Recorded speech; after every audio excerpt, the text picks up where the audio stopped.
Hello my dear students, welcome to my channel. मैं कुछ दिनों से नोटिस कर रही हूँ कि आप लोग मेरे वीडियोस देख तो लेते हैं लेकिन सब्सक्राइब करना भूल जाते हैं। अब जल्दी जल्दी जाओ और मेरे चैनल को जल्दी जल्दी सब्सक्राइब करो और शेयर करना भी मत भूलना। नमस्कार छात्रों, आज हम करेंगे क्लास 7th बाल महाभारत कथा के अज्ञातवास के कुछ प्रश्नों के उत्तर फॉर योर एग्ज़ाम। तो डियर स्टूडेंट, शुरू करते हैं। Short answer question, long answer question, ठीक है, अज्ञातवास के। प्रश्न नंबर 1, अज्ञातवास के दौरान अर्जुन विराट के भवन में क्या काम करते थे? क्या काम करते थे? अर्जुन जो थे विराट के भवन में जब आप भेष बदल कर रहे थे तो उनको क्या काम मिला था? वहाँ पर क्या काम करते थे? तो बच्चों, अज्ञातवास के दौरान अर्जुन स्त्री भेष धारण कर विराट की कन्या उत्तरा और उनकी सहेलियों एवं दास दासियों को क्या सिखाते थे? नाचना और गाने बजाने का काम सिखलाने का काम करते थे। ये याद रख लेना आप, क्योंकि ये पूछा जा सकता है प्रश्न। ठीक है, अभी हाफ ईयरली तो हो गया, अब आगे की तैयारी फाइनल की। ठीक है, इसीलिए मैंने सोचा कि पहले ये प्रश्नों के उत्तर डाल देती हूँ, शॉर्ट आंसर क्वेश्चन। ठीक है, अब याद कर लेना। दुर्योधन की बात सुनकर राजा सुशर्मा ने क्या कहा? क्या कहा था दुर्योधन की बात सुनकर राजा सुशर्मा ने? दुर्योधन की बात सुनकर बच्चों राजा सुशर्मा ने कहा, राजन, मत्स्य देश के राजा विराट मेरे शत्रु हैं। कीचक ने भी मुझे बहुत परेशान किया था। अब वो उनको बता रहे हैं कि कीचक ने भी मुझे बहुत परेशान किया था और इस अवसर का लाभ उठाकर मैं उससे अपना पुराना, यहाँ पर भ प्रिंट हो गया, ब आएगा, बैर होता है, बैर भाव, विरोध, दुश्मनी, है ना, बैर रखना, किसी से दुश्मनी रखना, तो बैर भी चुका लेना चाहता हूँ। ये कहा उन्होंने, दुर्योधन की बात सुनकर राजा सुशर्मा ने। ठीक है, अब आगे। अज्ञातवास के दौरान पांडवों ने कई छोटे बड़े कार्य किए। इससे हमें क्या शिक्षा मिलती है, या आपको क्या शिक्षा मिलती है? इससे क्या सीखा आपने महाभारत से या पांडवों के इस जीवन से? क्योंकि पांडव तो राजा के दरबार के थे ना, तो उन्होंने कई प्रकार के छोटे बड़े सब काम किए। तो इससे हमें बच्चों ये शिक्षा मिलती है कि अज्ञातवास के दौरान पांडवों ने कई छोटे बड़े कार्य किए। इसे हमें ये शिक्षा मिलती है कि हमें हर परिस्थिति में, जो भी हमें परिस्थिति पड़े, कठिनाई पड़े, उसके लिए तैयार रहना चाहिए। हमें समय के अनुसार ढल जाना चाहिए, मीन उसी के अनुसार काम करना सीख जाना चाहिए। जीवन में कभी भी कुछ भी हो सकता है, मीन बहुत सी परेशानियां भी हो सकती हैं, जीवन आरामदायक भी हो सकता है, तो हमें उसी के अनुसार ढल जाना चाहिए, शौक नहीं मनाना चाहिए। ऐसी परिस्थिति में हमेशा दुखी नहीं होना चाहिए। यहाँ पर भी एक गलती है, मीन दुख नहीं मनाना चाहिए किसी भी परिस्थिति का, हमें उसका सल्यूशन ढूंढना चाहिए कि हमें कैसे उस परिस्थिति का सामना कर सकते हैं। ठीक है बच्चों, बल्कि उसका मुकाबला कर आगे बढ़ना चाहिए। हमें हमेशा सकारात्मक सोच रखनी चाहिए, मीन अच्छा ही सोचना चाहिए, सकारात्मक सोच रखनी चाहिए, नेगेटिव नहीं होना चाहिए, पॉजिटिव रहना चाहिए। इसी पॉजिटिव रह के ही जीवन में खुशियाँ मिलती हैं। ठीक है बच्चों, ये सीखा हमने। प्रश्न नंबर 4, कीचक ने द्रौपदी के साथ जो बहुत बुरा व्यवहार किया, क्या ये उचित था?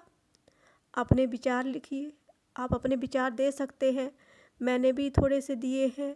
आप इसे भी लिख सकते हैं, आपको और कुछ लगता है तो आप उसको भी लिख सकते हैं। ठीक है। कीचक ने द्रौपदी के साथ बहुत बुरा व्यवहार किया, जो उचित नहीं था। हमें नारी का सम्मान करना चाहिए। क्या सीखा हमने? नारी का सम्मान करना चाहिए। वह माँ, बेटी, बहन, पत्नी के रूप में हमेशा हमारी मदद करती है ना।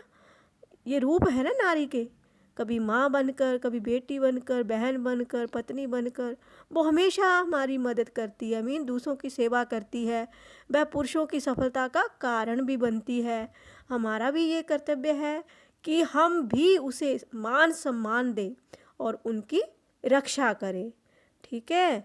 आपको भी ऐसा ही करना चाहिए। आपके भी घर में मम्मी हैं, बहनें हैं, उनको आदर सम्मान देना चाहिए और क्या करना चाहिए? उनकी मदद करनी चाहिए हर काम में।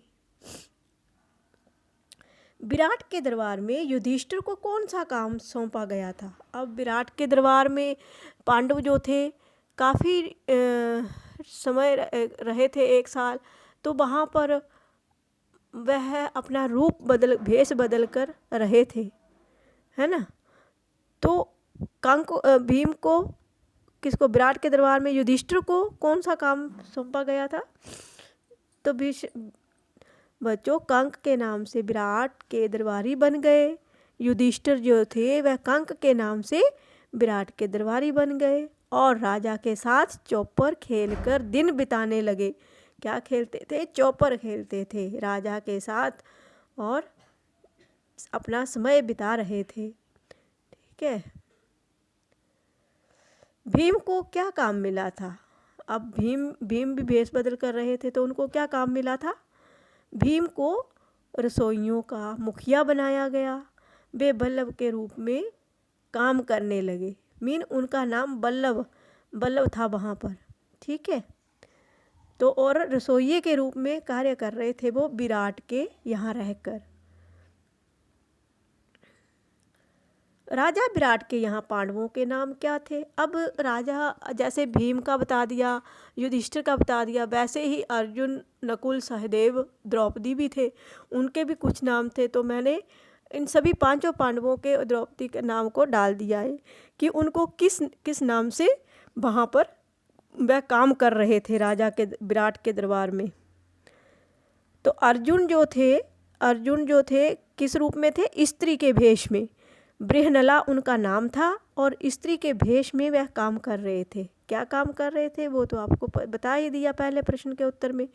और भीमसेन रसोइये के रूप में बल्लभ के नाम से जाने जाते थे। बल्लभ उनका नाम था और अर्जुन का नाम बृहनला था, भीम का बल्लभ। ठीक है। और युधिष्ठिर का कंक के नाम से दरबारी बन गए। युधिष्ठिर का नाम क्या था? कंक, और उसी नाम से वह दरबारी बने हुए थे राजा विराट के। द्रौपदी का नाम सैरंध्री था और इस सैरंध्री के नाम से ही वह रनिवास में रहती थी, उनके राजा विराट की पत्नी के पास साथ काम करने लगी दासी के रूप में, है ना। और जो नकुल थे वह ग्रंथिक के नाम से, नकुल का नाम क्या था वहाँ पर? ग्रंथिक के नाम से, घोड़ों को साधने वाला, और उनको दवाई वगैरह भी देते थे। उनका सारा काम जो था घोड़ों का, वह नकुल ग्रंथिक के रूप में करते थे। और सहदेव का नाम था तंतीपाल, और नकुल का ग्रंथिक और सहदेव का तंतीपाल। तंतीपाल के रूप में सहदेव गाय बैलों की देखभाल करने वाला बने। तो ये थे अज्ञातवास अध्याय के कुछ शॉर्ट आंसर और लॉन्ग आंसर, क्वेश्चन आंसर। तो आपको ये मेरे प्रश्नों के उत्तर का प्रयास कैसा लगा, कमेंट करके ज़रूर बताना। आपके लिए ये वीडियो जो है बहुत ही हेल्पफुल रहेगा आपकी फाइनल परीक्षा के लिए। ठीक है बच्चों, थैंक्स फॉर वॉचिंग।